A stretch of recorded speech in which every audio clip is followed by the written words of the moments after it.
orthodoxe siècle dernier, oui, peut-être l'esprit des premiers temples chrétiens d'Égypte nous assure que même encore au 5e siècle, les dieux Osiris, Anubis, Amon, Horus n'avaient point perdu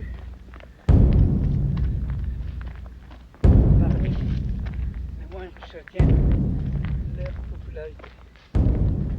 Dans leurs œuvres des polémiques, si vive Alexandrie, tout le corps, le coup, fut porté au polythéisme gréco-romain.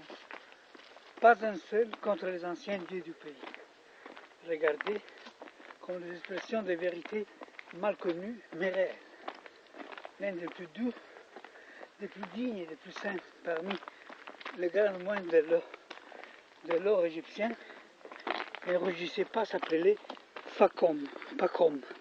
Et l'Église le vénère sous ce nom qui est celui du dieu Itifalik, symbole naïf et réaliste de vie que nos apologistes modernes citent avec une complaisante horreur afin de démontrer à quel épouvantable degré d'obscénité était descendu les sentiments religieux en Égypte, parce qu'ils ne savent pas dégager l'idée haute et pure de la gangue réaliste grossière du symbole, et voir les choses avec l'esprit et les yeux de l'époque qui les a eu créées. Il se pourrait donc bien que ce soit l'une des gnoses de Dénios et d'Alexandrie qui en premier lieu faut du Sphinx, l'un des emblèmes de Jésus-Christ. Et les Didascalés ne pouvaient rien trouver à redire, même si l'idée venait de la gnose qui combattait les anciens saints. Attribuer au Sphinx, c'est peut-être trop bien. Jésus n'est-il pas lui aussi le Seigneur de deux horizons?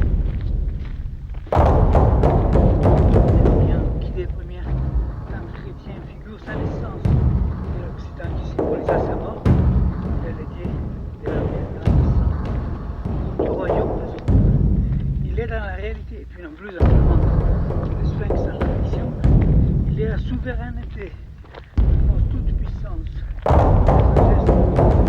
il les possède en toute plénitude, dans la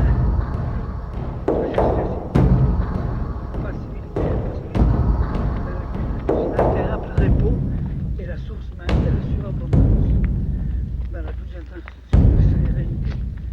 Il est aussi non pas seulement dans l'allégorique et la vérité de la vérité de l'absolu, mais l'absolu même dans l'unité et dans la vérité. Comme l'espèce d'Égypte, détenteur, possesseur de secrets éternels, comme lui, sa joie de corps,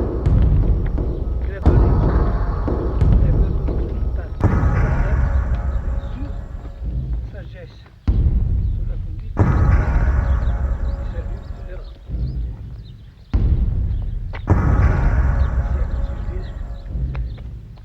Gardèrent les rapprochements entre les sens emblématiques du Sphinx d'Égypte et les sauveurs, les mystiques et même des écoles dominiques appliquèrent à la vie même de Jésus les préceptes du Sphinx, savoir, oser, vouloir, etc. Buono, accidenti.